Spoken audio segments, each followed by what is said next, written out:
Hello, I'm Richard Vobes, the bald explorer, out on another walk. And you are the lovely Julia. Hello, lovely Julia. Hello, Richard. We're out on an after Christmas walk. This is part 2 of our stroll up to Chanctonbury Ring. If you didn't see the first video, then check it out, because we go on Tarzan swings. Well, you did. I did off camera. And we're taking a stroll here. Look at this. This lovely little Elijah. Hello, Elijah. Hi. How you doing? Good. You're doing some filming of your own? Yes. That's it. On my own channel. On your own channel, yeah, of course. Check his channel out. I believe there's some lovely video of cats at the moment, but soon a walk to Chanctonbury Ring. We are slowly making our way up this route that goes up the side of Chanctonbury Hill, which overlooks Wiston House. Not that you can see it, it's actually down there somewhere, beyond all these beech trees and a bit of holly. And Charles Goring, back in the, I believe, the 18th century, clambered up here, allegedly, with buckets of water to feed the trees that he'd planted on the top at Chanctonbury Ring. Other accounts say actually it was his footman that carried the water, because he was a rich man. He was only, I think, 16 when he did it. Had a big interest in trees, and that's what we're going to go and have a look at. But we've got to get there first. So you've seen us go through the woods, so we're going to press on until we join up with the Southdowns way, which is a short way up there. Oh. Feeling fit? Let's go. Just about.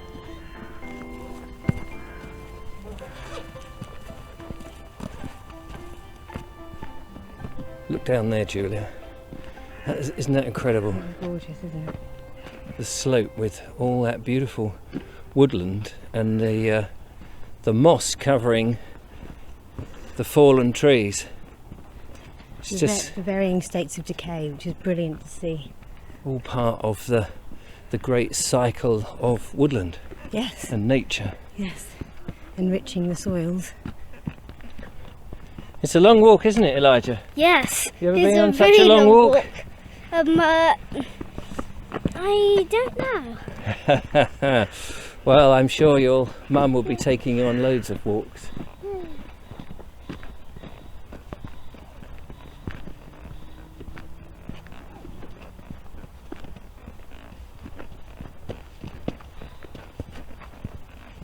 Well, Julia, beautiful trees. Beautiful, beautiful trees. Coming out now into the sunshine, as you can see. And we're going to meet up with the Southdowns Way path. In fact, there's already people trundling past us, because it's obviously a very popular route.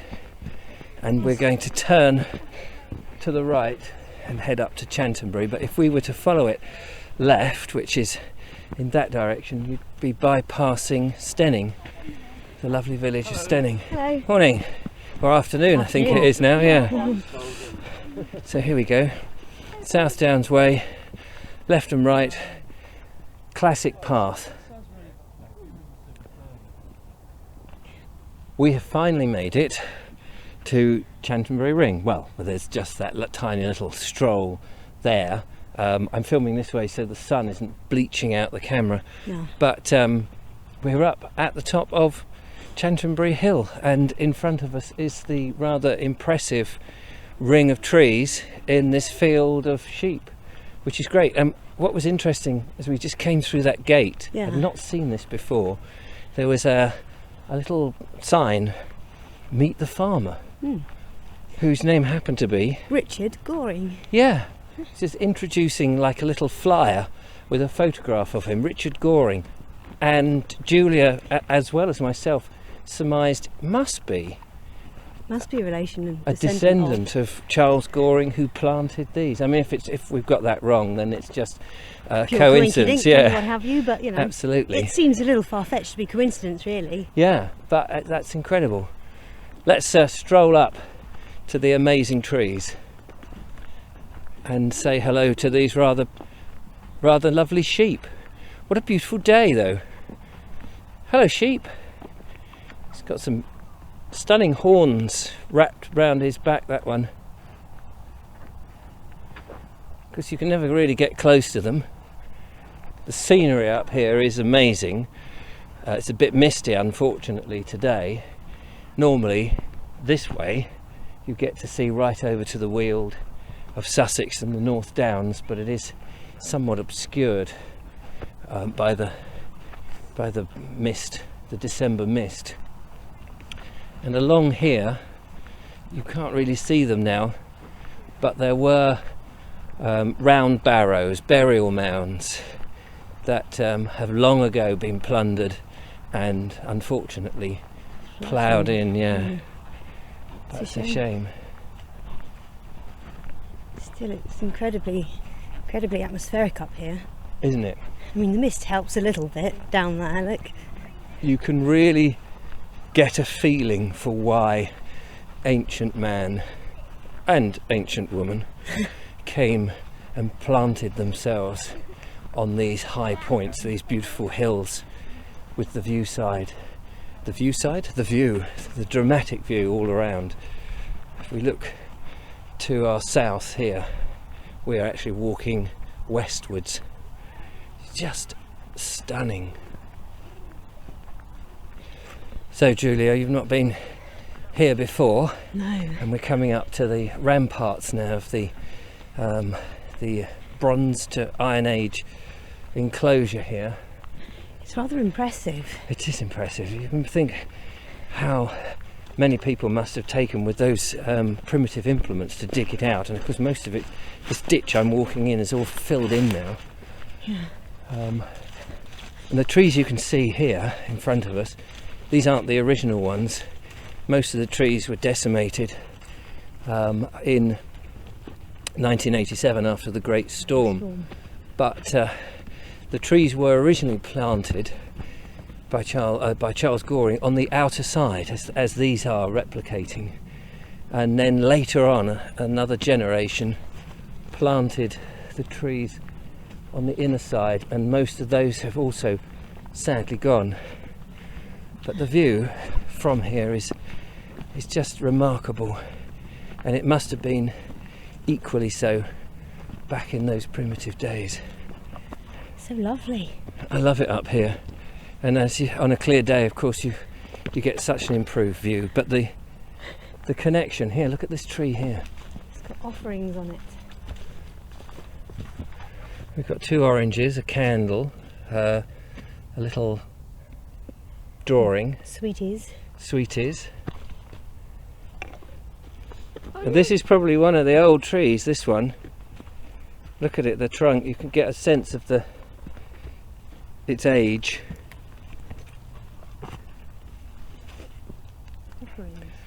And then let's just make our way into the centre of, normally this is very difficult to get into because of the it's usually quite, well, the last time I came it was very, very overgrown.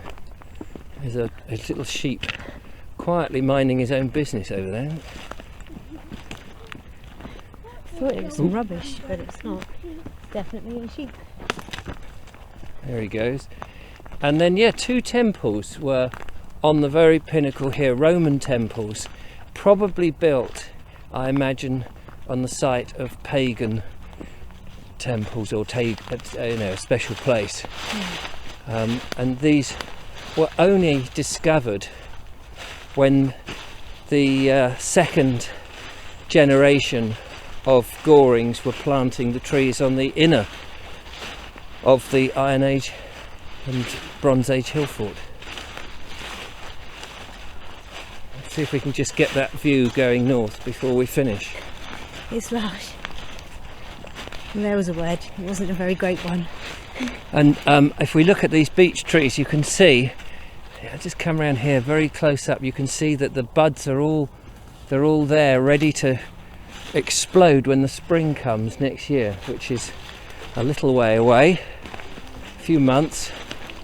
But this, yes, a very important, very ancient place and very magical.